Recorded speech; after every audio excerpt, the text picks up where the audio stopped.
What's up, freaks? Sponsor time. We are brought to you by Municipal Land Survey, 631-345-2658. You've heard the spiel. You got trees, you got gardens, giraffes, animals, people, whatever. They're encroaching on your land, they're annoying you, and you need to figure it out legally and find out where your land starts or ends and theirs starts or ends. To keep the giraffes off your property, call them. We're also brought to you by AS Engineering Services, 631-560-0259, or on the interwebs at www.asengineeringservices.com. And if you don't know how to spell it by now, well, too bad, because I've spelled it out so many times. Residential and commercial engineering services, all of New York State. And as always, by Made to Thrive, an American t-shirt company.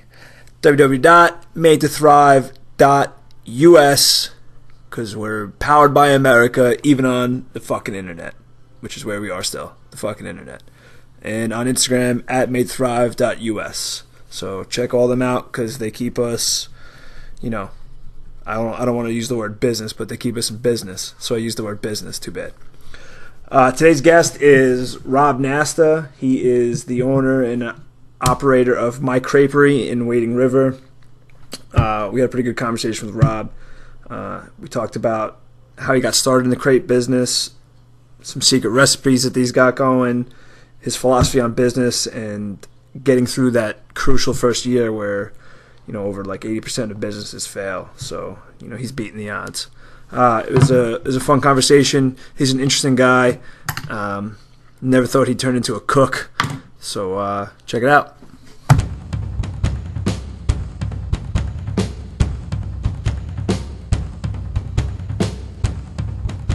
All right, guys, we're live. Let's get into it.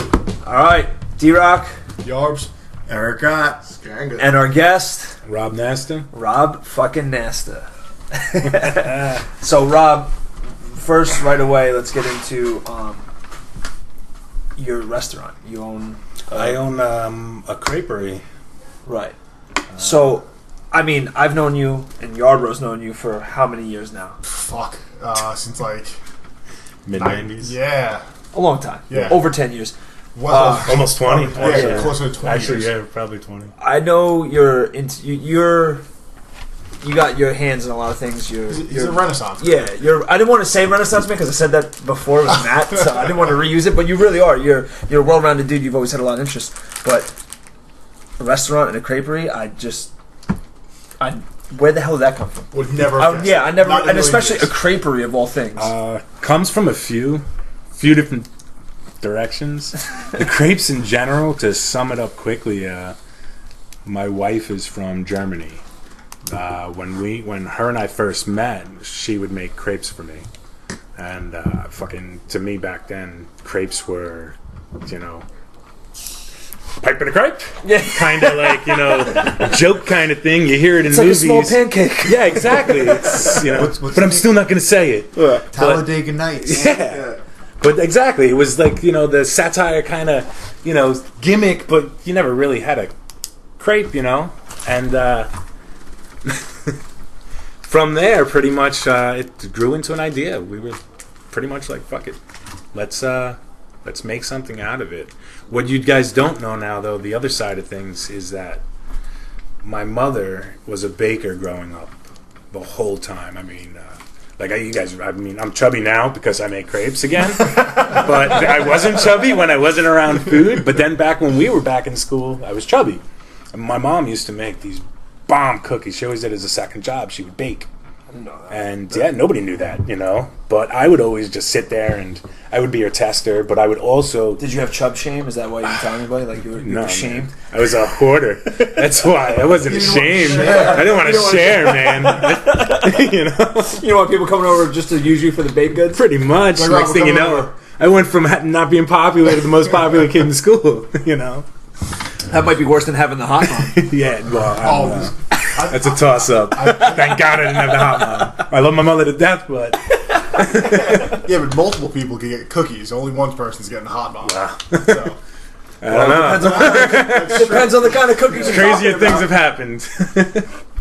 But yeah, so bug down on the podcast. Yeah, I got that. That sniped that bitch, right? We saved, Some traveling the saved dog. 5 of us from Zika virus. Every time we do this podcast, My child's head is thanking you. You're welcome. Now you have to name him Dave. Better than Beetlejuice. That's what I was gonna go with. No, I know Beetlejuice. That's way better. So much better. Well, Beetlejuice is a good middle name. David Beetlejuice Nasta. I'm into it. It's got a good ring. Yeah. As a matter of fact, I'll write that down. All right, so go on. Your mom was a baker. So my mom was a baker, but what I always had this. I used to refer to it as a bad habit, but it turned out to be pretty good. But anytime I would see people doing things, I would study it, quietly. I as opposed to just being like the chubby little partner who wanted the cookies, to test them. I would actually learn, And You've always had that attribute. Yeah, That's why you're a man. Renaissance man. That's Yeah. why I said you've always kind of. I don't know, you never know what you need in life. You never know what you need. Back then, I didn't think I would open a business. I thought more in a sense of, hey, one day, chicks will dig a guy who can cook and bake, One They day do that you'll be also. cooking a lot for yourself. Yeah. All the cookies. Yeah. I'll make all the cookies for myself. That's what I would be doing. So how did it? What really got the wheels going for this? So, right about the time that my wife and I met, I want to say it was 2010. I had just gotten back from Arizona, but from that point prior in my life, I had no concept of business, etc. I managed businesses, I ran businesses, but I didn't have any real concept of them in terms of forming them and how great of an asset a business could be. Right around that time, I started reading a book called Rich Dad Poor Dad. Robert Kiyosaki. Robert Kiyosaki. That book, if anybody out there hasn't read that book, read it. Have your children read it. Read it 100 times if it doesn't stick. But it's as simple as don't spend your money on things that waste your money. But so I read that book right around the time I met my wife, and we wanted to. I read it. She read it. She's making these crepes for me. Here I am. At the time, it's just a guy reading a book. Got this beautiful German girl making me crepes. Life is great. And then it was like that aha moment of, you can't get these things anywhere. Yeah. And, it's a niche. It's one thing. It's not a full, diverse, it's crepes. You just have to do that good. And she did them good. So she taught me her recipe. I practiced, and it actually took about, it was really 2011, if not 2010, when My Creperie was formed, when you put it down. And then it took that long to do our due diligence, find out the market, find out what town we needed to be in order to actually work, because crepes are great and all, but let's face it, they're not going to work in in central Islip maybe, or a more urban area like that. It's going to be more of that like Wading River, more people who are it's tough to word, but yeah, It's not just I've learned affluence. that it's You have to have the right market, yeah. and also I have competition. city folks that live. Wading River is a town where a lot of city folks have bungalows that it started out with, Right. and with that, you get more. You get a different mentality of people. They're not, well, what's this? Some people they won't appreciate a crepe because They've never they had it want. before. Well, not only they never had it before, but they want it jam-packed, like as if it was some New York hero. Where I don't know about you guys, but when I get a hero from the deli, I peel half of the meat off because it's the guy's trying to be nice. Yeah, you can't put it in your mouth. But You're no, like, what the fuck am I going to do with this thing? Yeah, listen, as a chubby kid who loves food, it has to be a perfect blend of meat to cheese to sauce to etc. And here in New York, we fell into the bad habit of giving a deal, as in like 4 pounds of meat slapped with 1 piece of cheese. I want enough to take home so I can eat it for dinner tomorrow, and then I can have some for breakfast. Yeah, bingo. And it's disgusting. Enough to make you feel bad about yourself when you're done with it. Yeah, well, yeah, you always reach that point where it's like, but now it's not enough to take home, or now it's not enough for tomorrow, so I might as well. I almost Just finish it. It's not Yeah, enough to that's take when you home. start I'll feeling see bad about yourself. I almost feel like that sort of comes from the generation that's one age bracket over above us. Like older people sort of have that mentality, like, oh, we want enough so that we have leftovers, and I feel like I really got my money's worth. And I feel like the younger generation, like, I don't want to call us millennials, but millennial plus a couple of years, we'd rather have better quality. Millennial plus is that sounds like a Well, I Plus-size don't really models. consider myself a millennial, but when you look at what is our considered a generation's millennial, thrown into millennials Yeah, as we're- if millennials 3 decades long. yeah, exactly. Like I'm 33, and they're considering me a millennial, but we're I'm Generation Y, I thought, right? Isn't that what Are we we're- Generation Y? Pepsi. It depends on who you ask. Or some say we're the Nintendo generation. Yeah. I mean, It it's depends on different who you like ask. that. I like that. Recent studies do show, though, that nowadays they're just classifying all of the the Nintendo Generation X, Generation Y, yada yada yada. If you have a all is beard, millennials. If you've been- almost past anything, the baby boomers. It's like there's that jump, like those people those- that were that's Generation how X. parents and like Generation X is baby boomers, right? no, Baby Generation boomers. X. is Baby boomers, then Generation X. Yeah. Those are the 70s. Generation X is your brother's my brother. Yeah, my brother. So that's why I thought we were Generation Y. we They are, called but us that for a while, but it didn't really stick. Yeah. So then it became So- Nintendo Generation. Yeah. Great. Became the I'm video okay game, with that. The Feel like the generations computer so age, big. like We're like the 4th kid who nobody really cares Yeah. about. You kind of just throw them around. You know who we are? We're not the hipsters in Brooklyn with the beards on bicycles, but we're the people that own the businesses that they work at. Well, you can't say that, though, because as an entrepreneur, I mean, a lot of those kids riding bicycles with the beards are... One thing is, the hipsters try to become, they try to take a stab at entrepreneurship. they do. They start up definitely startups do. and Well, they're getting out They don't there. take stabs at it because that's not, eco-friendly and vegan. Well, that's because the word stabbing means I need a safe place. You might trigger me, I'm so stop. offended. That's a macro. That's a macro. it's a microaggression. It's a macroaggression. Yeah, it's tough. It's tough. The generation they tend to in the food industry. The same generation tends to like you see. Oh well, you can eat out of a cup, a shoe. They take all these bizarre things and they like try to make it as if it's some niche. And sure, it's a niche because you're making it a niche, but it's not. I don't know if it's There's going no to catch demand on. for it. no one wants that. No Well, one it's wants a not crepe in gonna a shoe. catch No one on. wants crepes in a shoe. But once again, I mean, they take a stab at business, and you got to at least give them that. I'm going to ask you not to say stab again because you're going to trigger me. But I can't hear a word 3 times. I think what you would get. Great. Man, I got about another hour and 40 minutes. I can't make any promises, D-Rock. I think what you're kind of getting at is and Eric also is the more local, our generation, the next generation, the millennials, if you want to consider us them too. But we kind of started to push away from the big business, huge portion, overconsumption, and we're starting to get more into, we started the craft beer revolution. We started, more local eatery places like But who's we? Define we. like I think it's our age group that has really kind of Here's what I think. I think that in today's world, that the college degree isn't what it was when we were. It wasn't what it was when we were graduating. Definitely not. But the people who were in charge of us still thought it was.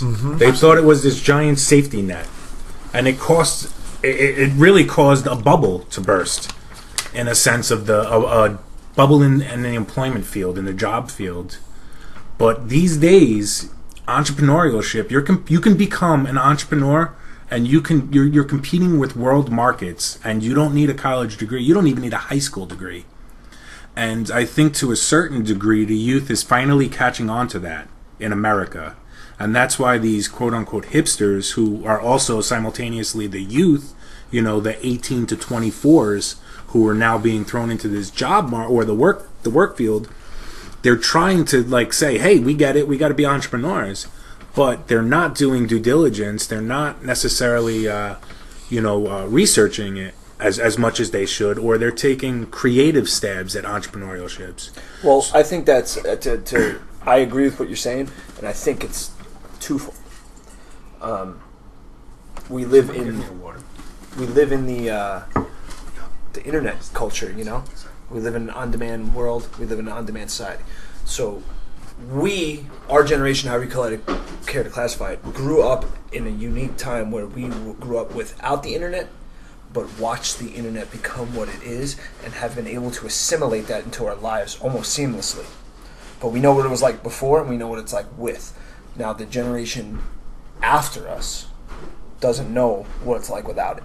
So they've grown up on it with this as their culture. And I think because they have access to information that's unparalleled like ever before, you have this ability to, unfortunately, use it creatively or destructively.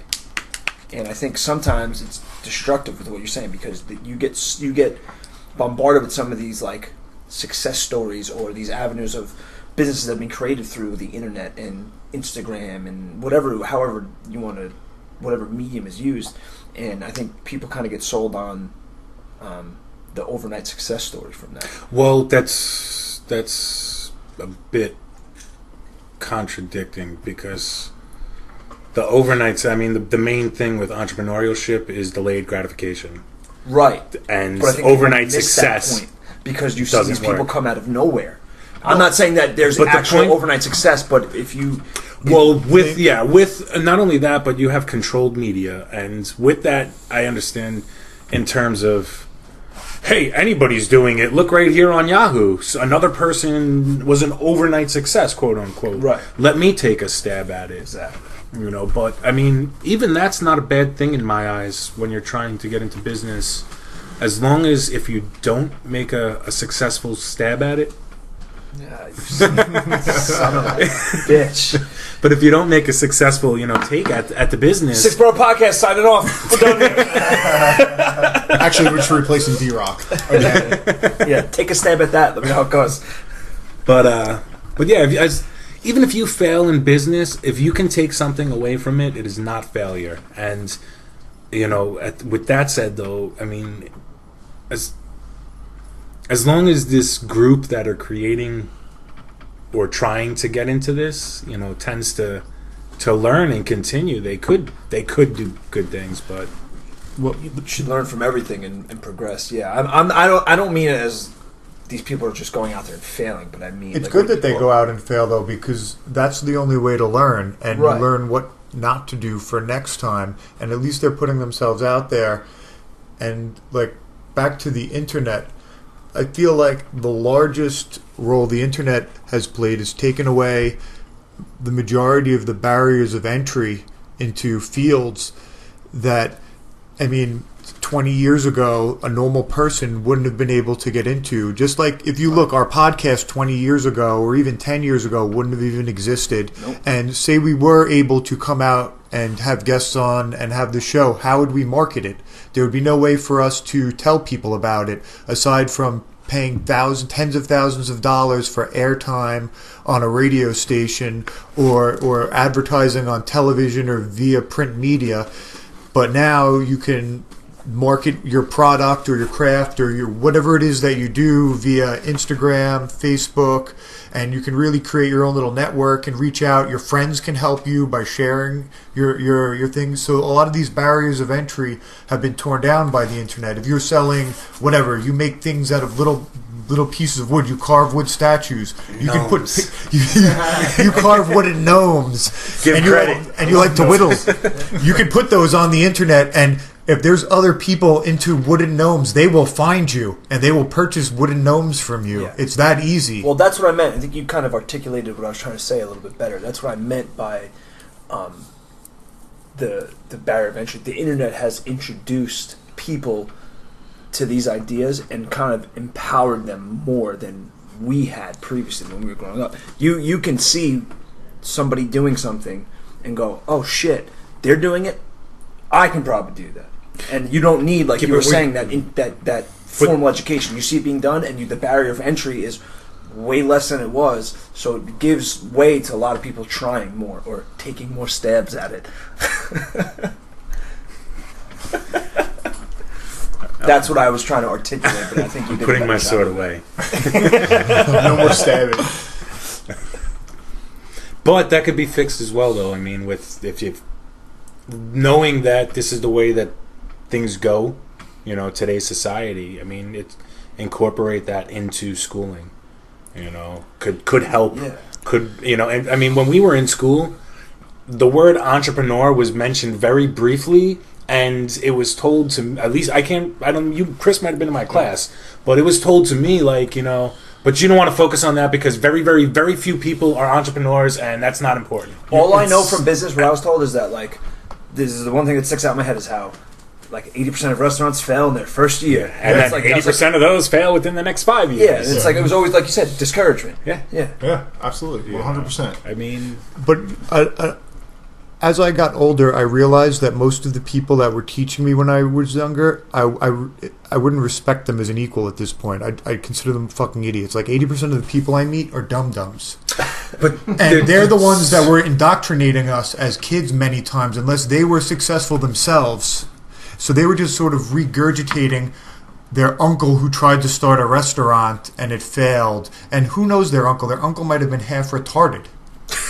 We don't know their uncle, but that's the story we grew up with. And that's what we believed growing up. And now we're in a whole nother age where we can actually see other people's businesses flourish. We know people that have accomplished things. We're not just stuck in our own little town of Patchogue and maybe 1 or 2 towns over. We've branched out, and we can look at our friends that have moved to other parts of the country and, oh, look, I have a friend that's in this business, whatever, in California. I have a friend that's very successful, lives down in Delaware, that runs a paintball sales company. Believe it or not, I learned so much about business by moving around this country, and by, once again, like I said, watching my mother and really focusing on things. And I refer to it as a bad habit, but even when it comes to the way people are, their spending habits, the way they act, all that stuff, all around, all these different subcultures throughout America, I always found myself paying attention, picking up, and I made a game out of it. Hey, what's the similar trait, with Arizona, New York, Virginia, Massachusetts, Connecticut, all these other places that I was in, and I try to kind of focus on that. But it's funny that you bring that up. I was just having a conversation with a friend that how different parts of the country are. We were discussing having coffee. New York, we drink coffee all day long. You go to certain parts of the country, they drink coffee in the morning, and that's it. My brother lived in Arizona. Went to Arizona, went to 7-Eleven, and I went to get a cup of coffee. It was 3 o'clock. No fucking way. They're they looked at me and they won't put it on for you either. Yeah, they looked like I was crazy. And I went there. They don't make coffee past right now? No. Most parts of the country don't make coffee past the morning. They should secede from the fucking union. What's wrong with here, that? Says the guy who puts butter in his coffee. Hey, don't knock it till you try it, buddy.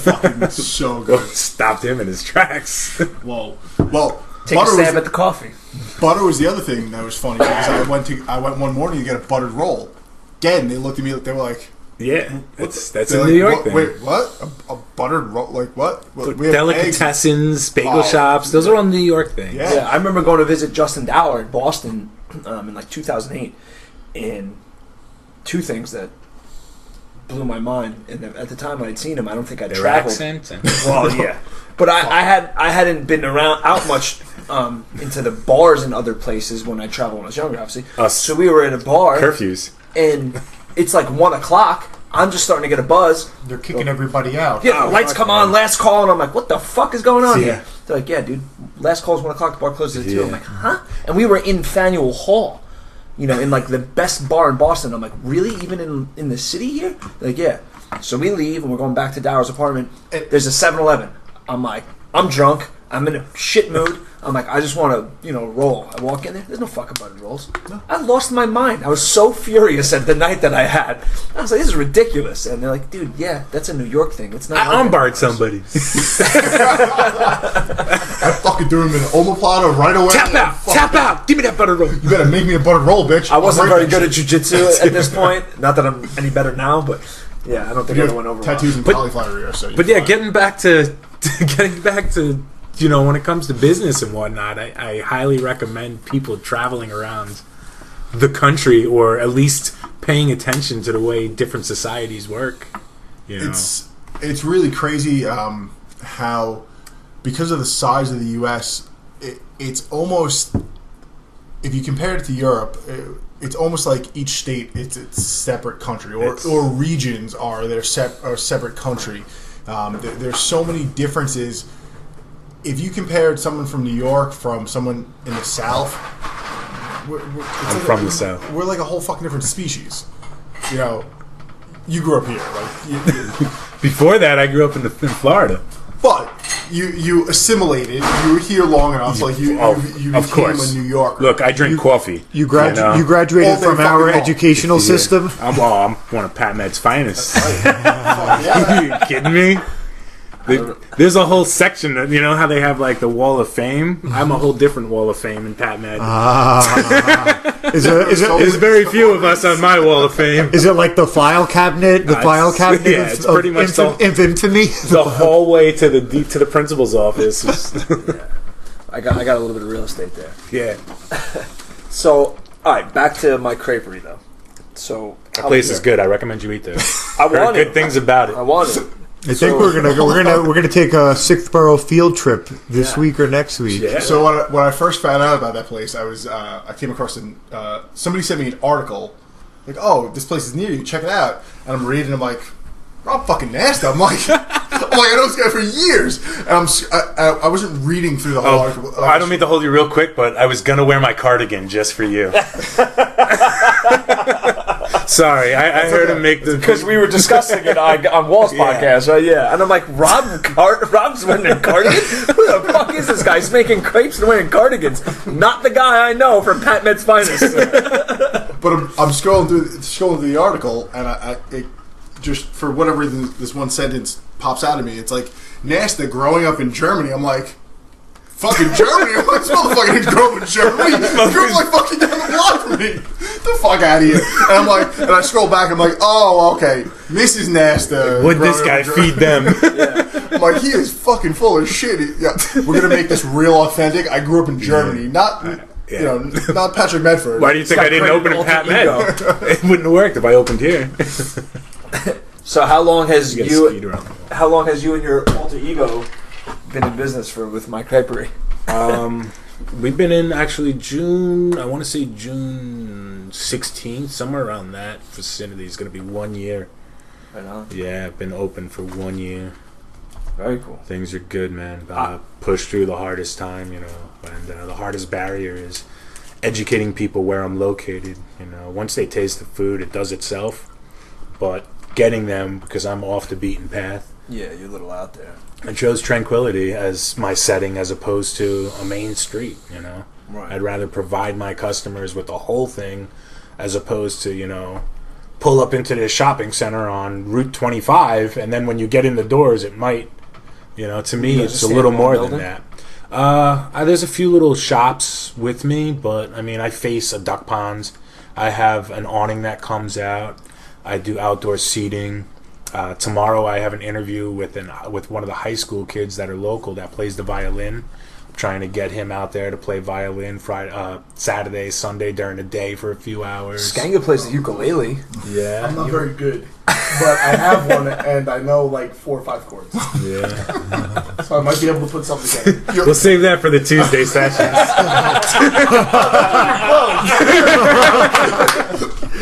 Every Tuesday, highlighting. Where exactly in Wading River are you? Because I'm sort of familiar with the area. I grew up right off Wayne Floyd Parkway. I've been to the Wading River. All right, you know the duck ponds? You know where the pizza pie used to be, going towards the... you know where North Fork Bacon is now? Yes. North Fork Bacon is my neighboring business. Okay. So there's North Fork Bacon, then there's us, and then there's Frog Lady, and then pretty much that road goes up towards the power plant. Okay. And Yeah, I'm that's familiar with the where the end. power plant is. Yeah. Okay. All right. Awesome. Nice. And that's 2 Sound Road would be the actual address. Okay. That's awesome. I'm gonna have to come. I just came from that area. I played softball today in Calverton. I should have went early and went to my creperie so I could have. Oh, that's cool. We were closed. It's Tuesday, man. Oh yeah, it's Tuesday. But you could have sat outside and played. You could have played. I hope you had your ukulele. It's a great ukulele, American flag ukulele. Hey, no, that's... So, do you So do this all is the cooking? or, I do all the cooking, but I do and I don't. I'm working on not necessarily being the active chef, more so running the business. But I do a lot of the cooking during the week. I do all the cooking during the day. That's right now because it's the slow time. As the season picks up, my employees tend to I tend to pick up staff, and then my employees will do the more the most of the lion's the share. ordeal. Yeah, You're doing the creative aspect behind it, marketing, running the business, and maintaining. yeah, and I train my employees until they're ready. I'll never let anybody who doesn't know what they're doing put food out. Right. They can, my guys, they'll learn, and I let them kind of learn at their pace. My wife and I will, in a sense, say, hey, focus more here, look, figure this out if their pace isn't up to par, but for the most part, we let them get comfortable, and then, we'll start having them put food out to customers at that point.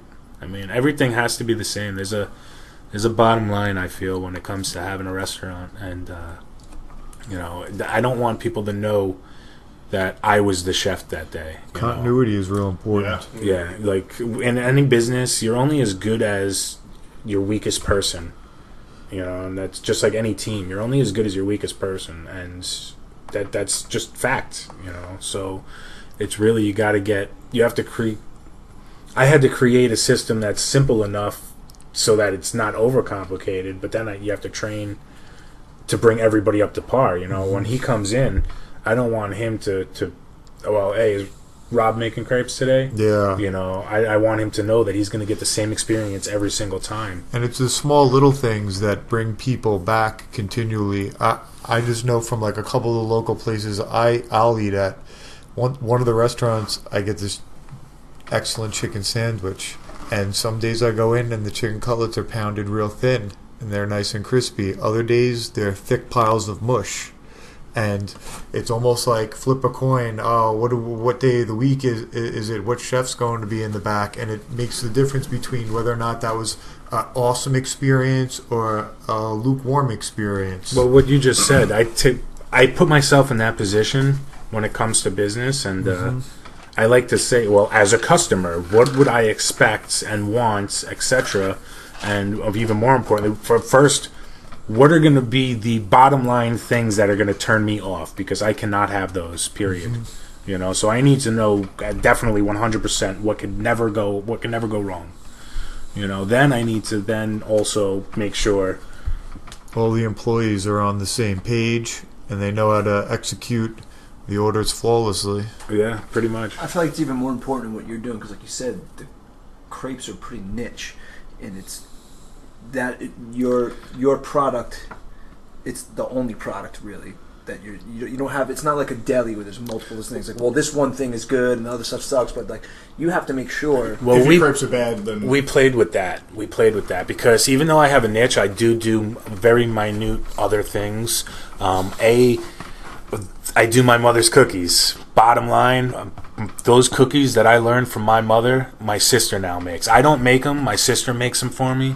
Me, my sister, my mother, my brother, the only 4 people in this world that know this recipe. So my sister makes them. I took my mentality the creativeness. I started stuffing them with Reese's peanut butter cups. I started Now you're dipping talking them my in. language. You just got fucking Yeah, dirty. well, come Christmas time. This is what we did last Christmas time. I started having them made double chocolate chip cookies stuffed with 4 Andes mints in each. Bam. That's the kind of stuff we're trying to do, to just have just a little variety, because you want something nice, but you might not want a whole big filling crepe. Now you can have a nice little cookie, but it's not just your basic cookie. It's a delicious cookie, and then it's even taken to a further. And I also do pancakes. And we wanted to going back to what you were saying about what we do is, the crepes and the niche. I found that there's always going to be a barrier, so it's nice to have something to offer that the kid or the fussy person, or we all know, we all have one in our family, our friends, etc. You gotta make small accommodations. Exactly. And we actually, through the first 7-8 months of being open, we worked with that. And I did bagels at first, and then I believe it or not, do you want to hear something sad, America? I was bringing in bagels, and I was bringing them in a small quantity, just by the dozen, freshly baked every morning. And there's no turnaround on bagels. If you don't sell them that day, they're gone. Yeah. I'm a hippie. I can't waste food. And I couldn't even find churches to come take it. Now, I found the common theme in America these days of, I know somebody, yeah, that's easy, I'll send them down. So everybody knew somebody, and they had a resolution for what I was trying to do. But when push came to shove, nobody wanted anything to kind of, no, we don't do that, and I couldn't, so I stopped making bagels. I stopped doing that.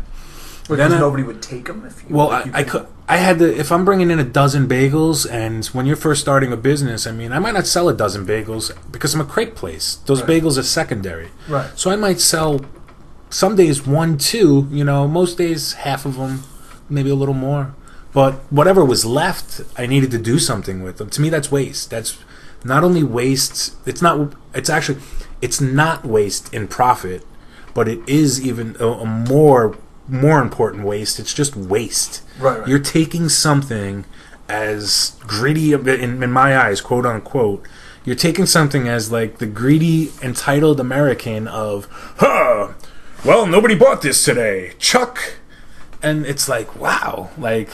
So you were trying to give them away? I was trying to give them away, and people wouldn't. Like, I was trying to find homeless shelters that would come, and it's not like you think it would be easy. And in this fairy tale world in our heads, like, oh, just have the church come and get them, but that doesn't exist. It doesn't. It does not exist. It's not a reality. I've worked in catering and different venues that would do like restaurants and stuff like that. If you want to donate food, it's got to be prepackaged.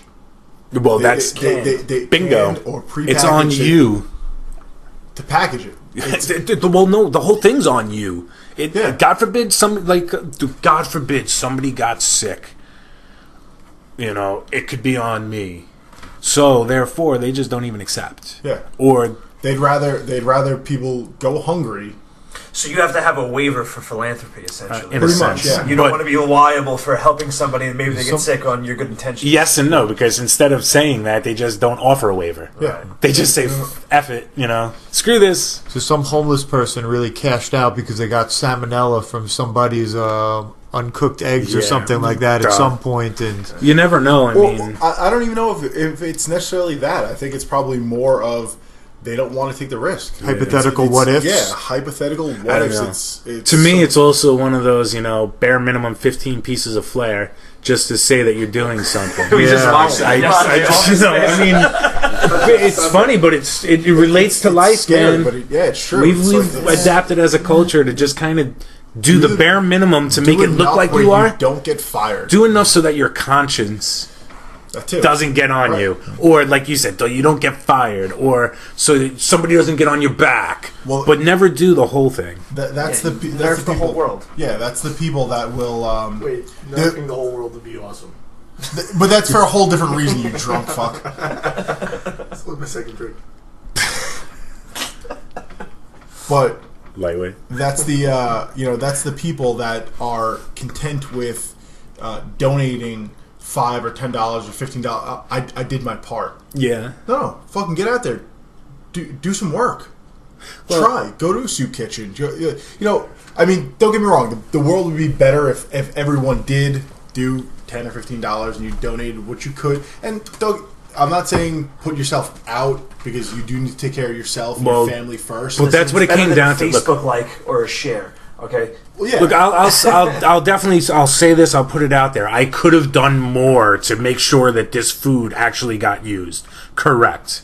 But then I had to take into consideration that I did a lot that day. So I'd rather just not waste the food and have to then deal with all these rules and regulations. But that's not on you, though. You made it available. So you're not the one in need. Okay? No, I understand that, but that's the good person in me. That's just, it's like... Yeah, but if you're making it available and people that are in need of it aren't going to take the initiative or whatever, or even the people who want to make it available to people in need aren't going to take the initiative, that's not on you. Well, you made it available. It's not on you to do everything. But that's the way things work, know. Unfortunately, there's red tape with everything. Even charities, and you look at the Red Cross and things like that, and how much money they've talked about, like donations to Hurricane Katrina, Sandy, the things that have gone on in other countries. Yeah, nobody sees that money. The CEOs of that fucking that's the problem. Is like there's these higher ups that even with the churches, like there are. I've seen people or higher ups at church that they're asking for donations, and then they pull into the church in a C-Class Benz. And it's like, wait, what? Wait, huh? Well, what? How does that work? Another rule in the universe that I firmly believe in is that you have to give before you get. You don't wait until you're getting enough to then finally give. Yeah. I mean, you don't have to give everything, right, but you have to constantly give and never expect in return. To some degree, it can be as minute as. Look, I heard Dave mention that. I mentioned a good thing to Marcus about him. So that's giving. Right. In return I'm getting right now. You guys were gracious enough to dig what I'm doing with my creperie to ask me to come on here. Your time's valuable, and that's, to me, that's a give-get. But you have to give to get, man. It's totally off subject, but it's funny that you mentioned it, because we were saying this before. You have intersected in weird portions of my fucking life, man. You listen to Wall's podcast, right? Yeah. So Wall, you brought back the dude. I totally forgot about all those coats until the moment you brought that back. I forgot about it. I actually remember sleeping at Penn Station up against the wall, but those coats. But the coats. Yeah. Well, that's the guy. That's the Rob Nasta that I remember. So when I saw, he's still here, man. Rob Nasta's now cooking crepes and waiting river. What the fuck is going on here? It's humbling, though. I'll tell you, it definitely is pretty cool to go open my shop and cook crepes, man. Provide cool thing, delicious food for people who are in a rush, who are having this crazy New York minute day, and they stop in and they chose me, and it's pretty humbling. I think it's awesome. But like I said, it's you've always been a guy with a lot of irons in the fire. So I'm not surprised that you're out being an entrepreneur and being creative and doing things. I just didn't see crepes being. But back to what I was saying too is they're really, really thin pancakes. Break it, Frenchie. But that sounds good. Chris brought up about like me getting into jiu-jitsu and everything. A lot of that was back in the day when it was me and Andre hitting the gym together, and I remember you always shadowboxing in the mirror. And I'd always had an interest in jiu-jitsu since I was a kid, but you were really pushing about getting into Krav Maga or jiu-jitsu, and I was like, fuck it, I'm going to jiu-jitsu. And now you're a machine. I wouldn't say that, but I've been doing it for 10 years now. But that makes you, that's what I mean by machine. Through jiu-jitsu, I met Marcus, who's my boss. I work for his company. Right, and then guy's got the biggest calves I've ever seen. Oh yeah, he's like his calves are as wide as he is tall. He's like a draft horse. Yeah. You look at those calves and you're just like, whoa, that's impressive. Yeah, especially like I never noticed his calves. They're ridiculous, bro. Like Maybe you should ask if you I don't know if I've seen him in the summer. Have I only seen him in the winter? I'll show you. When he's wearing pants? My eyes have never made it that far down. I'll show you. He's got a picture. I think it's either his Instagram or my friend Liz's, but there's a picture of her face. Because I very much think I have nice Dude, calves. it's like two basketballs. Yeah, you got nothing on Marcus's calves. ridiculous. Insane, dude. Why does he have such big calves? Look at this. They're huge. I believe he was big into mountain biking. Wait, I gotta show my calf. You got nothing on Marcus's calves, Yeah, dude. I'm sorry. No, they're good. Well, they're about the same size, but you're much bigger than him. He's yeah, like they're nice. No, dude, look at the width on Marcus's calf. You got big calves, but the width, I don't think you're fucking with that. Skeng, you got But better. a little more shredded. You got better hair. Better hair, I'll take that. Okay. But it's funny because, like I said, I got into jiu-jitsu. I feel you, Chris. And I met Marcus through jiu-jitsu, and Marcus hired me, and probably, to be honest with you, I was in a completely different field. I wasn't really in the field I'm in IT. I was doing more software stuff, so I kind of had skill sets that fit different portions of the qualifications for the job, but I wasn't like probably as qualified as somebody with the specialization that they could have interviewed to hire the job. But Marcus knew me, he liked me, his partner liked me, and then he mentioned later on also that you, out of nowhere, I didn't even know this until later on, you're his fucking neighbor, and he's like, oh, do you know, I know a guy who knows you. Yeah, it's funny. He brought up, anytime somebody trains, believe it or not, I drop your name. Like, in my mind, if you train on Long Island in this area, you know D-Rock. Like, it's irrelevant if it makes sense, but it's, so he said, oh, yeah, I train. I said, a friend of mine from back in the day trains. You know D-Rock? Actually, I think he mentioned either Port Jeff or Comac, or one of the places you had been at for briefly or for... So I think there was a little more kind of, like, possibility that he knew you. That's why I dropped your name. Because I was teaching... our gym Vamos had kind of branched out to teaching, having their jiu-jitsu programs in these other schools. So I was teaching one of them, and another guy, Brian, was teaching the other. So Marcus was training with the guy, Brian, who was teaching at a place in Rocky Point. So it was like an affiliate of Vamos, and I was the other instructor. And then those things kind of closed up shop, and then Marcus came to where Vamos is now, like our main gym. And that's when me and Marcus met. So that's like that little affiliation there. That was like a little bit deeper. 5 degrees. Yeah. And so then all of a sudden he mentions you. And I'm like, oh shit, Rob Nasta. Like, I haven't heard that name in forever. I'm like, yeah, I know Rob really well. And he's like, yeah, well, he spoke really highly of you. And I was like, thank God, Rob's a good liar. Man, he's been with me with some down times. But it's funny because that's another weird, somehow, it's weird. You've intersected in weird parts of my life that were kind of fairly instrumental because honestly, I love my job. I hit the jackpot with my job. Marcus is one, Marcus is one of the coolest guys ever. Him and Switch is a great, let's shout out to Switch, man. Switch is a great company. One of the best company I've ever worked for. Like, I've never, I strive to treat my employees the way that they treat their employees. Yes, they treat their employees.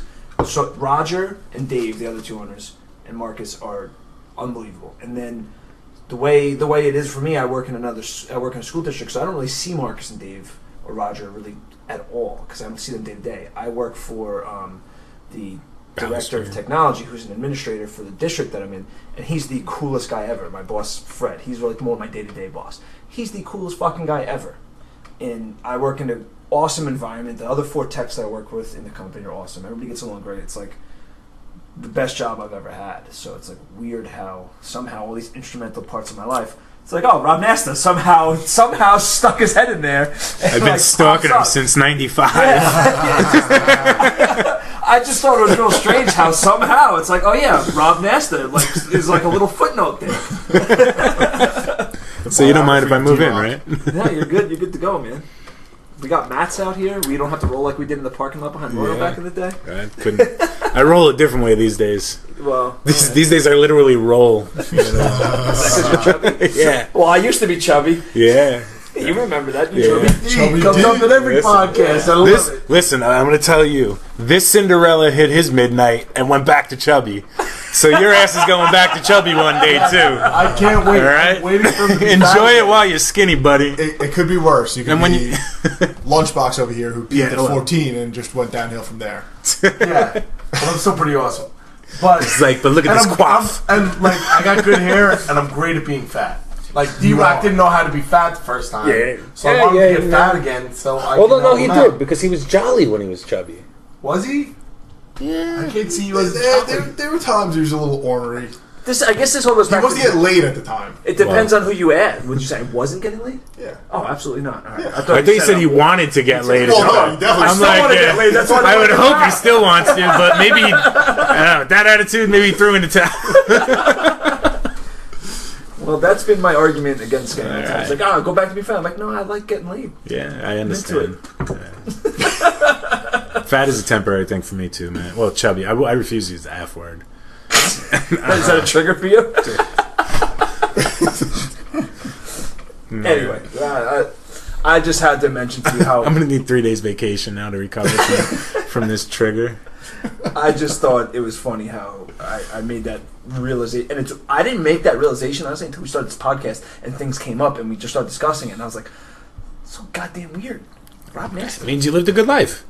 Yeah. If you weren't a good person, I mean, it means you were a good person. You know, No, it's- it came back to you for being a good person. right, and it's funny how that, Yeah. like, you brought up about the whole giving thing and how that all tied in. Imagine you were some prick that like I never liked throughout all those years we knew each other. Right. You Yeah. know?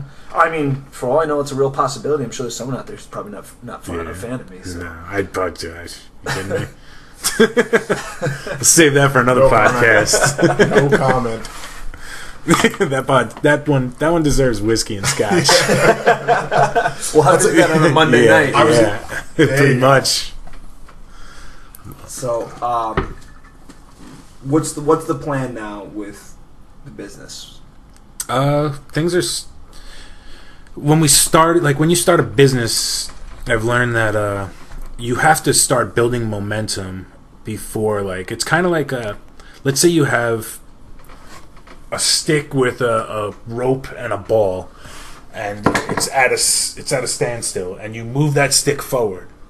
There's that period before that rope gets taut to then actually cause the inertia of the ball to move. That is like very, very tough.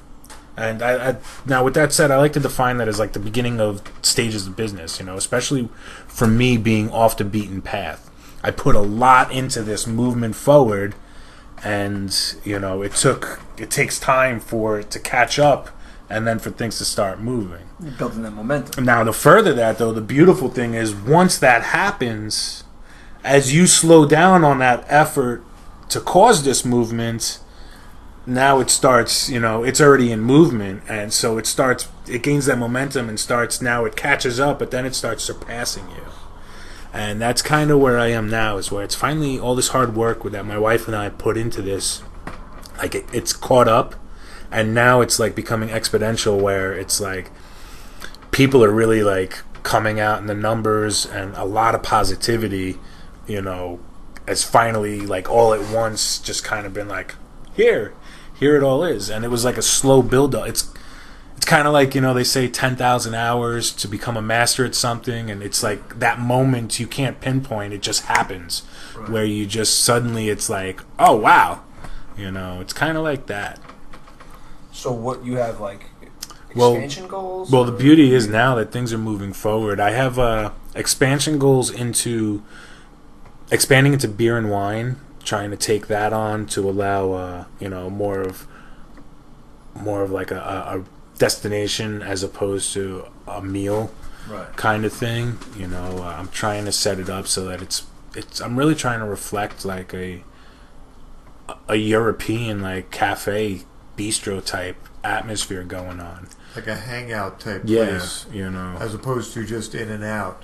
like I had mentioned, I have I'm trying to get violin music in the background, and, you know, flute, like things that fit the European atmosphere, because it is a theme, You know, I always have nice European jazz and stuff playing, and Skank, learn how to play the harp. yeah, the actual. That would be awesome. I think I'd like that. I'm gonna dress you in all white.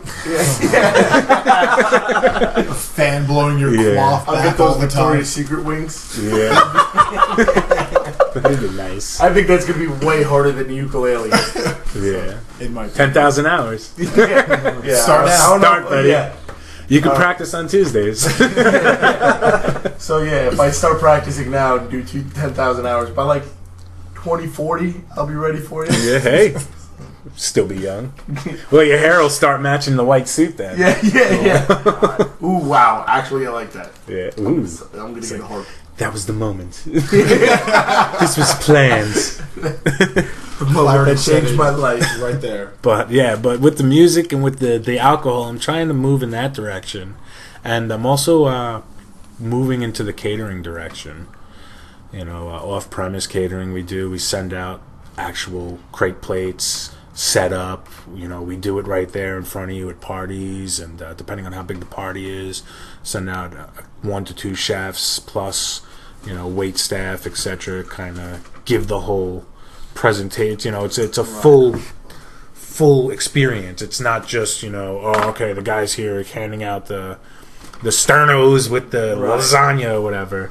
You That's know, a good it's. idea. I feel like that'd be like a good thing, like Yeah, a station at a wedding almost. Like, It's you know what I mean? yeah. You know, I'd like to. Contract the. Well, I'd like to link up with like the catering. vineyards out because I'm out on the east end. Yeah. You know, I'm Waiting River is kind of like the gateway to the To the vineyards. North Fork, yeah. Yeah. So with that said, it'd be really nice to try to progress in that direction, and you know, That's cool.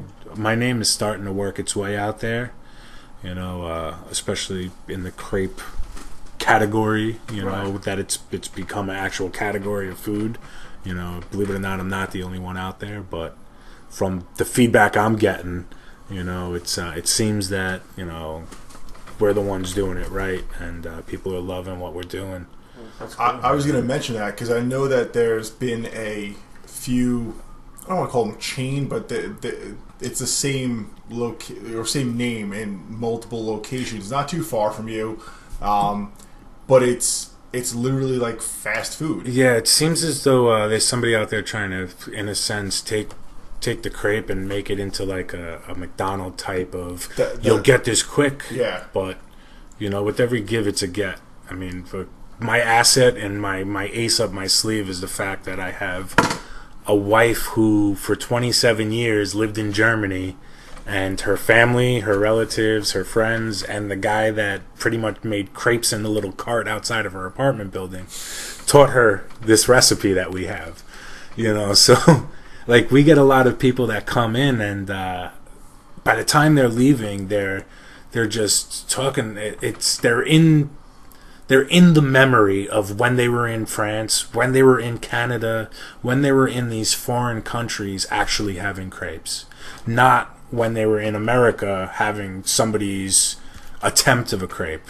So it's really produced, yeah, frozen.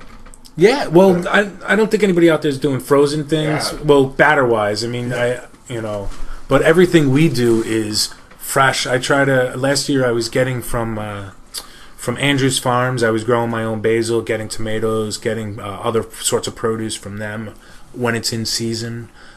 Gonzalez strawberries and his berries and his farms, I was bringing in produce from, and So you're sourcing everything locally too? yeah, it really makes That's a difference, man. Because it's now I'd be lying if I said I did everything, but I do as much as I can, and especially when it's in the seasons. You know, what I mean, look, when it's ice cold out in New York. Even if you're going to a farm stand, they're getting there. I promise you, the laws for these farm stands allow them to go to Restaurant Depot, buy produce, and sell it at a farm stand. I am in the industry, and it's weird the way things are worded and how they, you can have a title but not actually do 100% of what you do. So I try to link up with the farms that are actually very reputable and that people know, you got these from, my strawberries. You got these from Gonzala, didn't you? These strawberries nobody else has. They know. And the taste is there. That's really cool. It's interesting that you do that because, and what the conversation we had prior, we had, you remember Caleb Garvey? Yeah. We had him on, and he was working at a place up in Vermont called the Man Taco. Oh yeah, good for him, man. I hope nothing but fucking great things for him. The owners of the restaurant bought a farm like 6 miles down the road, and they're using it to source all their produce, livestock, and everything for their restaurant. Why not? Yeah. Why not? You know, I mean, look, the only way to know, I mean, when you get to that point, then you truly know what's going into your food and what's going into your customers. I mean, it's being passed on. Period. It's just funny to see that that's the trend now too, and we were just kind of all talking about this. Like that's like it's funny you say trend though, because along with trend comes supply and demand type of mentalities. I mean,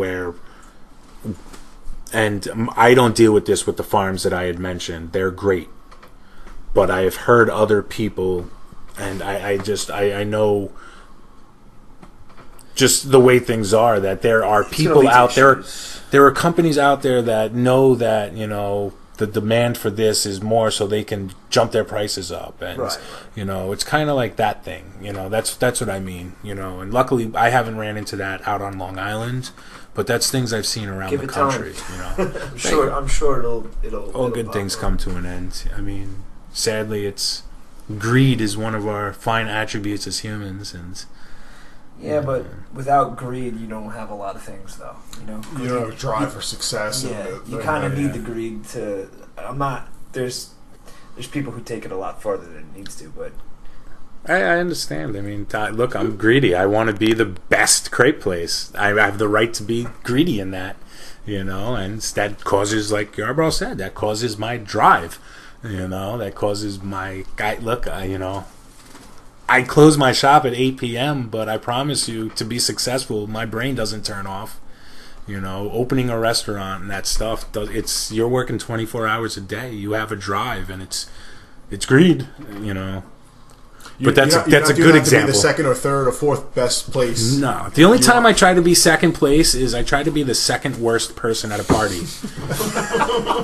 Because the first worst person takes all the heat, and you get to be you and not get in trouble. But besides that, I strive for first place. That's an interesting philosophy. Right. So basically, what we have to do for a party, get you and Eric out in the room and see how this shakes out. Because I feel like Eric is going to strive to be the worst person in the room. Yeah, I'm going to be like, oh, look at this guy. He's only putting half the effort in here. I can be so much more of a work. Fucking slacker. Yeah, more like 90%. Who can I offend? Yeah. Oh, man. So, we got to get that done. But so I try to stick to local farms and. Right on. So, I got to get into this because if we don't, I'll be mad. I don't care about what anybody else is thinking about. What would be a day without a mad D-Rock? You just said I was jolly back in the day. What is this? I know. I said Fat D-Rock was jolly. All right. Jesus Christ. Maybe I'm just planting seeds because I told you were going to be fat again. That's true. I'm starting the seed. We have a small bet on that. Don't you want to be happy? Nice. My favorite guest. This is why I'm not going to be eating at your fucking restaurant. This guy's going to be putting extra heavy cream and everything. No. If you ate at my restaurant, I'd put some estrogen pills into your food. No, I'm just kidding. Well, that's going to make you the worst person at my party. It's the best one of mine. It's like, I cry after fights. I don't feel safe right now. I don't feel safe. I'm not in my safe spot. You guys the best place to be. Triggered me left and right. Right outside of that safe zone. So you wanted to get into something. Yeah, so obviously I've known you for a while, and I remember, and Wall had brought this up about, your time. Chris Wall, amazing drummer. Check him out if you haven't. Republic of Wolves. Definitely been following that kid, and fucking the moment I heard that kid bang on the drums, that kid has got it. Period. Yeah. Everybody wants to be a musician. That kid's actually a musician. Right. And he's good at it. Sorry, and I gotta he's give a good dude too. him. He was one of the most entertaining podcasts we had. He was so funny. He was great. And that's not to diminish anybody else we had, but he was our second one, and it was like third. Oh, sorry, he was our third one, and the amount of laughter we had in that one was like, oh man, we're gonna have so much fun doing this. We had fun with all of them, but that like really brought us to a level where we're like, oh man, we get to do this and have so much fun with this. It's natural. It's not. Yeah. So yeah, check out his podcast too. He was episode number 3. Check out all of them. Well, yeah, check out all of them too. We were plugging somebody specific. He wanted us to get into, and I did too. You know, you were in the Navy. Yes, I was. You had some pretty interesting stories, and your buddy Moses. Moses, yes. Moses Mulligan. Moses was a great guy. Actually, I met Moses after the service. Moses was I thought he was in the service. No, he wasn't in with me, but once you're in the service, you tend to have, no matter if you're in or out or just in general, you tend to just like a magnet to people who are in the service. Like, the hardest part about being in the service is dealing with civilians when you get out, because the mentality is so different. Like, the way that, it's nothing negative, but just when you join the service, you get broken down to parade rest. Parade rest means the bare minimum, and then they rebuild you. And they rebuild you to listen and take orders and do. So, we get programmed into these, go modes. So, therefore, it's always, since I've been in, I've always kind of just connected with people. Now, Moses was, I like to be the second worst person at the party. Moses was my first worst person. I also like to hedge my bets and bring the first worst person with me. And have him be your friend. Yeah. You know what I mean? It's guaranteed me having fun. There you go. But yeah, Moses, I believe what Chris was he referring to the Viva Juan moments? Yes. The moment that we instated a riot, they almost flipped the car. And we managed to make it out without a scratch, although the entire rest of the bar didn't. You got to give the whole. For everyone that doesn't know what Viva Wands is, Viva Wands is Viva Wands is exactly what Chris Wall said on his. It's an institution. Podcast. It's an institution. It's a place in to go to. At the time, it was a place to go when you wanted to go drink and sing karaoke. But Viva Wands was the place to be and not be. But that was my first and only time there. No. I got brought there by Kevin Rafferty. Do you remember Kevin Rafferty? Rafferty? Of course I remember Rafferty. I got brought there by Kevin Rafferty. This is back in the Royals days. This was back in the Royals days. And Moses, now, when I was working at Royal, I mentioned I worked at Royal because I needed a second job. Like, I wanted a second job for spending money. Royal, by the way, Royal Pizza on 112 that is now, for the most part, defunct. Yeah, but during Royal Pizza was a Pat Med institution. During the day, it was 80%. If 80% of Pat Med had worked there at some time, from the class of '94 to the class of 2001, probably. I'd say 2003. Yeah, 4. I left in 1 to go. Well, actually, apparently even further, because I started working there in 07. No, 05 I started working there in, because I got work there when I got out. Yeah. But I knew, I wanted a second job, and I was like, where to go? Royal. So I went to Royal. But so those guys took me down there. But Moses was with me in my first job, and he was 101st Airborne, and he's the epitome of a man named Moses Mulligan, full Irish, 6'4", just burly, but also he looked like Elvis.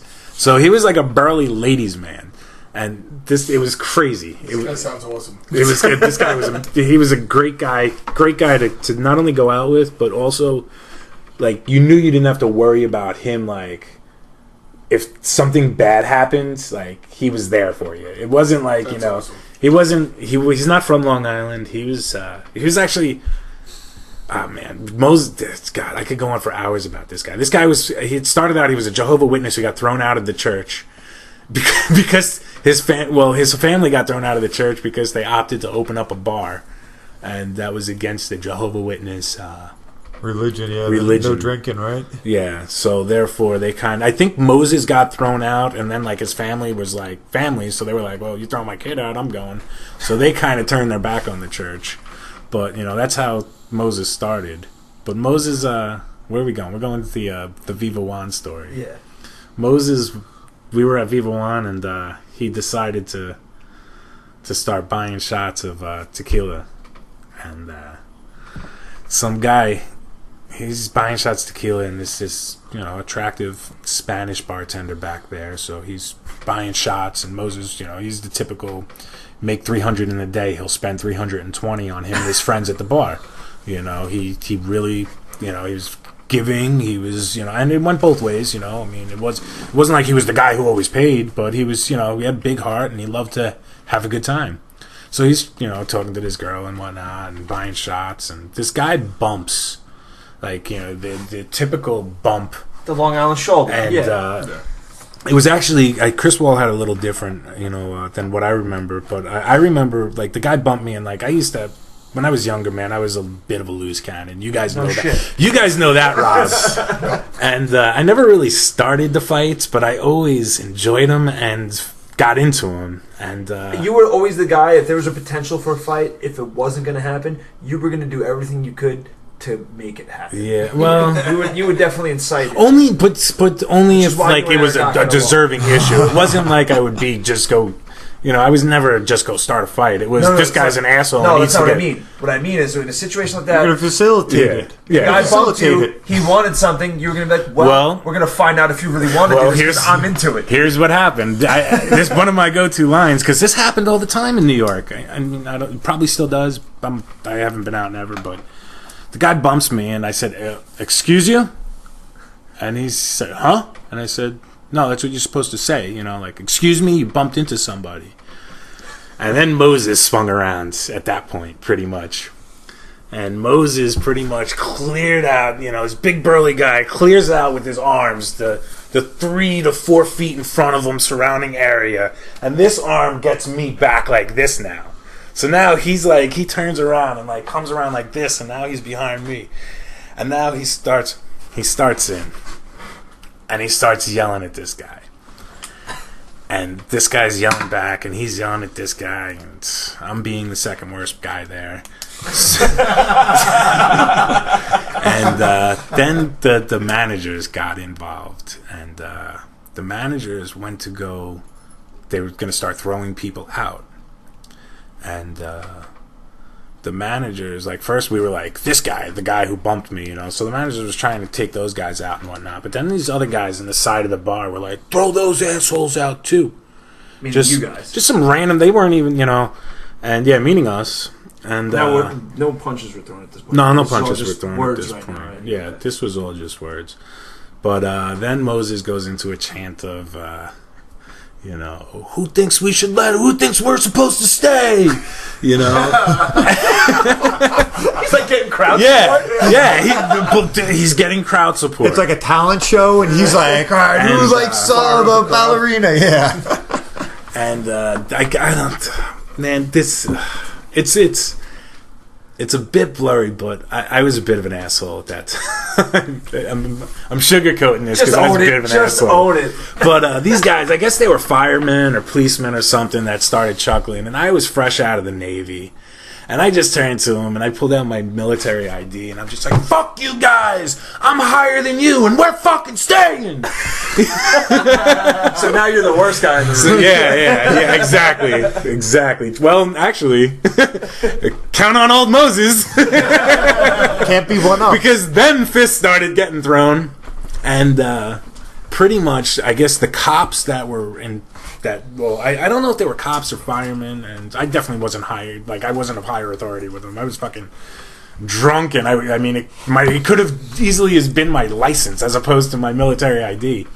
But those guys were with the owners, and they had already called the police. So the police were now already on their way and shit. And fucking at the same time, like I said, leave it to Moses. Moses jumps in to start throwing punches at this point. And actually, two ride or die motherfuckers. The first time I ever met them was this night. Was Matt and Chris Caligeris. I don't know. And Caligeris, those two guys, man. I mean, they were out with Rafferty. The first night I met them, and like they just jumped in on our backs, and like, because at this point now that Moses is throwing, and it's like, I mean, our group had kind of slowly dwindled away at this. I mean, as where I like to be the second. You know, everybody else had a fucking sense of reason. So these guys they were like blend into the crowd because we're not getting thrown out. Matt and Chris were always like that, though. Yeah, Matt and Chris were like ready that. to get after it if something happened. But it turned out into like one giant fucking brawl, and Moses and I and Rafferty fell out the front door pretty much, and we hopped into Rafferty's car, and like I found out that like I guess the whole bar was coming out to fucking flip the car because they knew we had fallen out, and like we had really pissed off the whole bar at this point. But then the cops were coming in, and luckily, like, the cops kind of came swooping in as, like, the crowd was coming out. And, like, we were in the car, and, like, Rafferty was just like, doo-doo-doo. And, like, we just looked like the people who were leaving at the right time. Like, avoiding the yeah. So, but it was a fucking crazy moment. And, like, this was also, like, right when Chris Wool and I started hanging out and shit, and... Yeah. You know, so because this is like the beginning of that whole Royal crew almost back then. Because I remember coming into work like a day or two later and hearing this whole story, and then it wasn't too long after that. I'm pretty sure you were there for. Remember that fucking crazy fight at that party in Yaphank? Maybe With Butch and Andre and all that, and the house getting lit on fire. No, I wasn't there for that. Thank God I wasn't there for that. That's for another time. Thank God. That's like. You know, how was I not there for that? I thought you were, actually. I kind of thought you were, but it's hard to remember the whole timeline for it, but it was all around that time. It was me, you, Wall, Rafferty, Dre, Butch, all working at Royals. Yeah. And that's when we all started hanging out a lot. Yeah. You know, playing this. We had the flag football team. Not only that, we go play frisbee in the parking lots. Yeah. 10 o'clock at night. Frisbee, yeah. Oh man. Now, funny though, to Royal. Now, Royal actually ties into my creperie and stuff, because Royal was the first time I really started focusing on how small business, fast food, restaurant type things operate. I started like focusing on the system of that and what I would do to make it more efficient, etc. in my mind. Don't hire a bunch of kids who all went to high school together and like to get drunk and deliver pizzas. Well, you think it would be as simple, but even aside from that stuff, just in general, the way the system works, you know, the way from the order comes in to the order goes out to the person gets it and everything in between. I mean, with Royal, yeah, it was it was a very lax job or place of business. Royal to me, it was the perfect example of the the patients taking over the asylum. Yeah. Kind of thing. We just, oh my god. I mean, that was simultaneously the worst and funnest job I had, because it was a job that you got after high school in the college years or whatever, if you went to college, and it was just essentially an extension of high school for us, really. I mean, everybody that worked there, we were all friends. We all went to high school together. And even if you didn't work there, like Yardley, you didn't work there, but you hung out with all of us. See, you have a different anchor to it than I do. Because I didn't work there when we were in high school. I didn't work there I was right after. I was after. It was. I worked there when I was. Well, you had just pretty much graduated. Yeah, I started working there in 2001, 2002, probably. So it was like right after high school into the college time. Yeah. You know, so. I mean, you weren't too far away from that. No. You were only. I was 6 years out of high school. I went there. It was almost 2006 when I started the Royal. No way. Yeah, man, it's crazy. Well, I had 2 separate stints at Royal, though. Yeah, most people did. Some people had like 5 or 6, man. Yeah, that's true. But Royal was, I mean, it was everything you don't want when you're a business owner, but when you're an employee, it's everything you fantastic. want. Yeah. I mean, you had Jilly's next door, man. We would get like, oh my god! If you don't know what Jilly's is, so Jilly's is like the typical stereotype hole in the wall fucking shithole bar. It's your local. It's your exactly. It's your local bar to go get a cheap drink and not be bothered. Oh, you might get bothered at Jilly's, though. Yeah.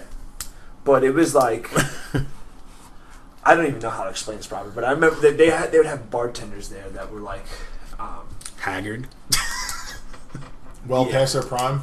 Yeah. Manager special. But they would do. B-list. There were some questionable activities going on. I don't know about bars that and stuff. Oh yeah, there was. I mean, I'm sure you could probably say the same with every single bar and every single crevice of the back streets of Long Island to some degree. Yeah. I don't know. I don't know if there was Jilly's was something else. Jilly's has that infamy yeah. in our town, and I'm sure It's Jilly's. It was Jilly's and Kelly's. Those were the two. Skanga. It was I like used to hang out at Kelly's. I never went to Jilly's. like your town was like You never Red hit rock bottom. The Black Rock. Black Rock. What I say? Black Red Rock. Rock. It's the Red River Inn. Okay. So Now yours- that's what it is. It's but Red the River Black Inn. Rock was Black like your infamous town bar, right? Yeah, well, it was the only bar. We didn't have anything in our town, and that was our shithole. Okay. But it had some infamy around it, right? Like Yeah. there's- Oh yeah. So It's that's still bullet holes. Eric. You guys have a sim, or was you're like similar? Yours was probably the Black Rock too. You guys are the same town, right? Yeah, but that wasn't. It had reopened at that point. It was geared towards younger people. I graduated a few years before Skanga, so at that point it was like an old man biker bar type place. Oh, Peanuts, I think it was. Peanuts, yeah, that Sounds like a biker bar. Yeah. Jilly's was a little bit of a biker bar too. Jilly's, yeah. Jilly's had all different elements that made it. Yeah, there was only one element at Peanuts, and it was like haggard old women and bikers. But if you were like young, you wouldn't really hang out there. No, save that for parsnips. Look at that. Free plug for parsnips. Yeah. The last stop, literally. Yeah. Yeah, if you want to go get your ass pinched by some cougars, Yeah. knock yourself out. Go to Parsnips. Where's this? Where is it? Right on, Cougars. Rumor has it it's on Portion Road. Right there, Portion Road. Right on the lake. I got to check out Jilly's. If you passed 7-Eleven, you went too far. Jilly's is not what it used to be. Well, that's Different I now. speak, but I'm speaking I like as if Old I was Man on Mars when it comes to these places because they've changed so much Yeah. since. I mean, we're talking Jilly's 2005 to 2007. Yeah, it's not what Not it used to be. yeah. Different owners now, and Is it? That was like before you could go into Patchogue Village and actually go Yeah. places. Well, that was before Patchogue had a horrendous nationwide sad news. Yeah. I mean, I was in Arizona when that happened, and that news of Patchogue and what kids turned the game out of reached Arizona, and I mean, to some degree, it just happened to be right after that Patchogue wanted to just kind of shove money down there until it looked pretty, and people forgot. But they got the mayor, when they got the new mayor, he's the one who facilitated all that. As far as I know, I could be speaking out of turn because I don't know everything, but I know he was like pretty instrumental in the overhaul of Patchogue. I don't know. I don't know much. I was gone when it happened, and then when it came back, like when I came back, I noticed they started doing the influx of street lights, so that obviously, so that it was lit, and and that led to the tear down of Sweezy's, and then the rebuild, and I'm not saying they're doing good things there, but it just seemed like that was kind of the, hey, we got to do something about this town moment, It might have been. Yeah. It's weird because Which is sense we don't talk about that. it's weird because even when that was happening, I remember hearing about it, but I don't remember paying a whole lot of attention to it, and I didn't even realize how big it was nationally. Yeah, well, that's why I say it. Like, I was in Arizona and heard about it. Like, I mean, most people that I know, like most of you guys, a lot of people that we grew up with never left Long Island. They don't have and that's why I said I was in Arizona when this news hit. Like I heard about it out there. Mm-hmm. Well, I can understand it being news in Arizona as well, because Arizona is a hotbed for like the whole illegal issue and immigration and the border and all that stuff. So I can understand it having some resonance out there too. Look, there's a motive for everything, Yeah. but I mean, Texas is just as much as a hotbed. I'm sure. Yeah. And the other thing is, I wasn't at every other state at the same time to know if it reached every state. Why the fuck not? Yeah, well, I left those powers at home. That was the blue pill. I took the red pill that day.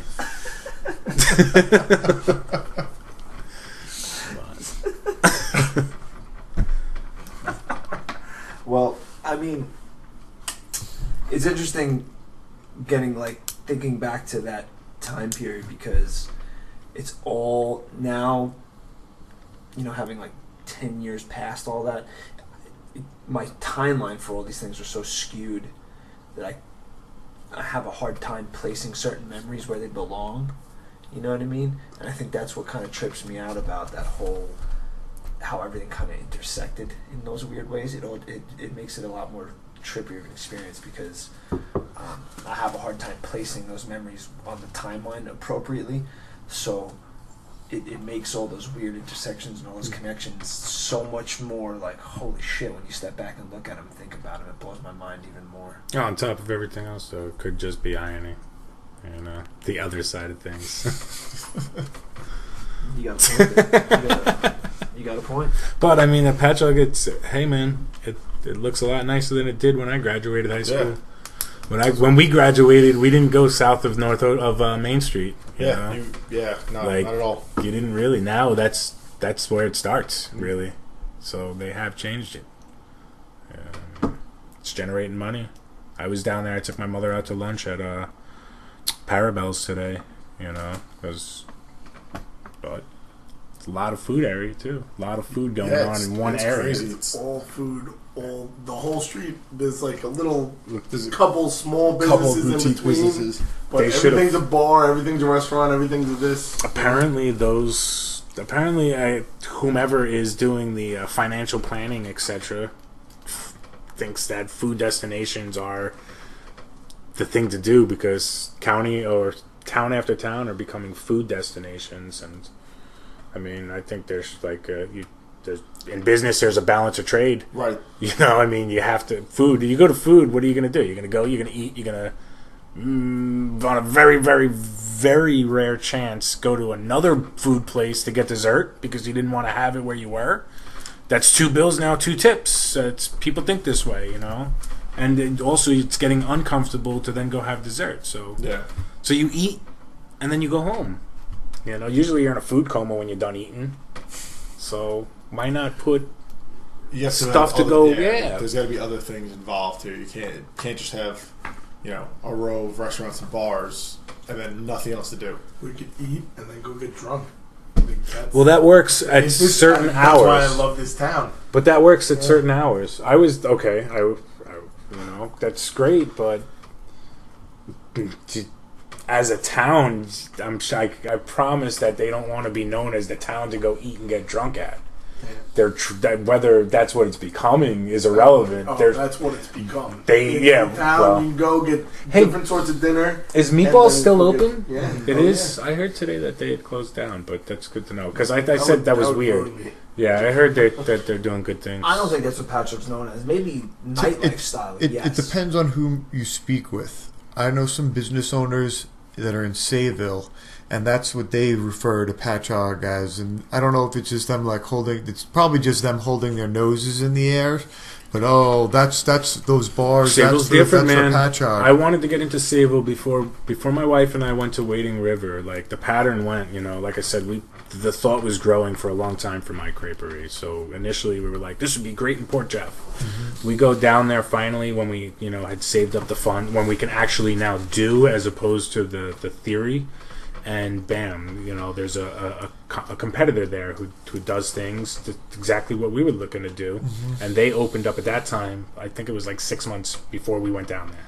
Mm-hmm. So then we went to Sayville, and I was going to be in Sayville, and we were going to convert a store over, and we were going to be right by the subway on Main Street at the end of the kind of strip. Mm-hmm. And Sayville has they wanted I don't know if it was the people, I don't know if it was the actual town. I don't know the logistics of it, but I know that we were told that there's a ratio that they try to keep in Sayville on Main Street of wet to dry stores to keep proper flow.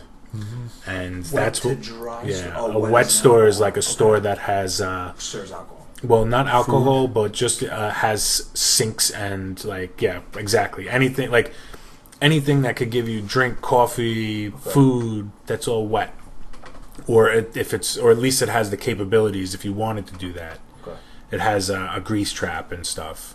A dry store is just a dry space that you buy Clothing yeah, store, like a yeah. boutique Like or Bunga something. or something. Exactly. You know, and we were going to convert one, and they said that there was a ratio they wanted to keep, and you know, it stunk because a lot of people, and to this day, people come in and they request us to try to open in Patchogue, Sayville. Yeah, You know. I think you'd be perfect for Sayville. Well, I wanted it, and then I went to Patchogue, and that same place in Port Jeff had a letter of intent. I was going to open up right in the Sweezy's building in the courtyard, and a week before I got there, because now I got thrown out of Sayville, well, thrown out loosely said, but now we had to go relocate. We went to Patchogue, and like they were, nope, so and so has a letter of intent, so you can't do it here. And at that time, Patchogue wasn't doing all these food stores yet, so they weren't converting over. So we left Patchogue, and I found Wading River, and it was a blessing. I love where I am, and but it's weird. There's all types of logistics when it comes to, you know, like that whole aspect that you don't think about as a consumer as much as you think about as a business person. But I never thought about it in those terms, but to get back to what you guys were saying before with the whole Patchogue is the town where you just go eat and get drunk or whatever. I mean, I can see how that thought process applies because there's a ton of fucking restaurants and bars, or restaurant/bars, but I think it depends on, again, like what Eric said, who you ask, but also when you're there. you get cheap jeans down there too. City swag. I cracked the joke because I haven't seen any dry retail down there. I mean, it seems as though you have breakfast food, lunch food, dinner food, or bar. Well, Like, yeah. I where's thought the that diversity? The Plums. There's a couple watch stores. Like I just got my There's watch supposed to sticks be down there. there's supposed to be a lot of retail stores opening up in that in that center. like Yeah. where that brick house is over there. Like, Yeah, Yeah, supposed that's. to be. Yeah. I don't know what the store is. Patchogue Village. Yeah. Right there. But They're also opening an Italian restaurant there, though. And I'm very disconnected with Patchogue. I live on the North Shore, Right. 30 minutes away, and But On that's the- what people outside of town think. yeah, also. exactly. I'm That's giving what you. Everyone thinks outside of town. yeah, well, I mean, I'm not saying I don't understand why, but I'm almost in defense of Patchogue at this point. Like I said, it depends on when you're there. Friday, Saturday night, fuck yeah, that's the crowd that's there. They're there to go eat and get drunk afterwards, 100%. But during the day, Who's there? People who are working there. no, I mean, you attract a crowd, man. Yeah. Patchogue is the new Port Jeff. Remember back when we were coming up, like, if you wanted to go out to a town with a bunch of bars, you'd hit, like, Port Jeff. Yeah, but exactly, people who are going out to go out, to go Well, out that's to what I'm saying. bars. Friday, Saturday night, that's the crowd that it attracts. It's a destination for people that want to go out to hit the bars and restaurants. Port Jeff is empty now. I was in Port Jeff this past weekend, and there was nobody out in the streets. Yeah, Really? Yep. it's a lot of variables. Plus, things move in fads. Mm-hmm. Port Jeff was the fad when we were around. Right. It's only, and I hope not. And look, I'm not. I am not an economics major. I am not. I'm just somebody who pays attention to things and has theories and philosophies. But I mean, as quick as Patchogue became a hotspot, it has sadly the possibility of being yesterday's hotspot. Well, yeah, Like, I mean, everywhere has that potential. You know, but everywhere as a store has that potential. But there, you know, to me, Patrick's like a giant. It's. I agree with you. They're doing big things, but I don't see him as anything else but a food and drink destination. Not that there's anything wrong with that, but it seems to be the way that we're pushing things, because Riverhead's going the same way. Yeah. And it seems like anytime one or two in my app, and they did an article on me because like another restaurant is popping up around me, and the highlight they wanted to use is, looks like this is going to be Wading River's food, as if it's, you know, and like food was used as a verb, a trend. Food you know, destination. yeah, like, hey, like as if That's there's the this big culture. demand for it, but Well, that's what I mean, though. I don't. That's why I said I don't know that I necessarily agree with that label for Patchogue, because there's 89 North, which is a music venue. They do a lot of good shows there. The Emporium puts on a lot of like concerts on but there. you're still classifying Still- everything as still nightlife. Drinking. I am not today. I did not. Look, if I had to do some shopping, I wasn't going to go even look to see if shopping was in Patchogue, Oh, because there's no- yeah, because there's in not my retail. mind, exactly, there's nothing to do there but get a bite. And if I can either tour around and I can say, well, last week I ate at Parabell's. This week I'll eat at Public House. Next week I'll go grab a burger at Reese's for old time's sake. And but I'm not. I'm not going down there because he got his watch fixed there, but maybe he got it fixed there because you just convenience of it. Yeah. You're not going there for I'm not going there for any other reason. People but go to Sayville for the stores that. People walk up and down the streets of Sayville. People stand outside of stores in Patchogue or bars or food places. They herd. They don't migrate. They don't move. They don't. Yeah, I guess I see what you're talking about. Or it's a minimal from one bar to the next, which is a lot slower pace. Like when I think of Sayville, I think of Bunger. Like we don't have a shop like that. I mean, Sayville has a bunch of things. There's art stores. There's boutiques. There's knickknacks. Even if a lot of them are almost thrift store type, antiques. There's still something. It's still something to walk into and to feel the AC on a hot day and to pick up an item and say, ooh, this is cool. Oh, check it out. This is a place of all types of wood sculptures. Oh, this is... Get back to wood sculptures. Is that the second time now? Is it? I don't know. You a whittler? You making notes? I'd like to be. I'd like to be. They call me Pinocchio. Awesome. My nickname in the Navy was Pinocchio. I can't confirm that. So was Pinocchio the second worst guy in the room? Or no, that was Geppetto. Geppetto was the worst. Oh, I thought Geppetto might be the worst guy because he's pulling the strings, right? Yeah. So...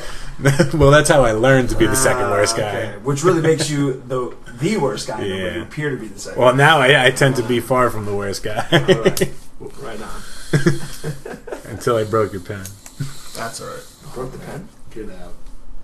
How dare you? All right, guys, but I'm taking my lamp and my paddleball game. The pen's broken. We're done. We're done. We're going to end this on the broken pen now because you ruined it. That's it. It's like dropping a mic. Obama recently dropped a mic after his speech. I broke a pen. He legitimately dropped the mic. Yeah, it's legitimate. Well, Obama out. Yeah. Boom. Dropped it. That's cool. Everybody in America got a chuckle as the country got a little worse and the real problems of the world. That's a whole other episode. That's a whole other episode. We covered that in the last podcast. Yeah, we all got a chuckle. That's what's important. I guess so. It's to me the chuckle is, and I don't mean it. Let it burn. Yeah. Wow. Burn it all down. You feeling the burn? What? Huh? I thought we're done with that. I was just thinking, I don't want to get into that. I was just making a joke. But Skang is feeling the burn for different reasons. I meant set the world on fire. Yeah. Like the Joker. Let it burn. I thought it was chlamydia. Yeah. Well, let's wrap it up. Sixth World Podcast. Before we fully wrap it up, Rob, thanks for coming on. Yeah, thank you for having me, guys. Just quick, let's give out the details here. We could check you out on, after those stories. Yeah.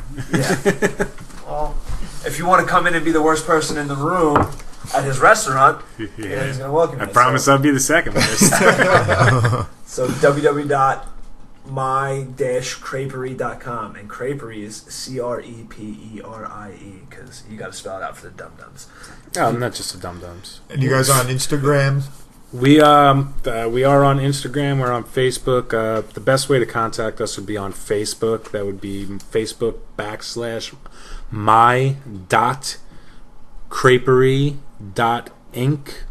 The website, once again, is www.my-creperie.com.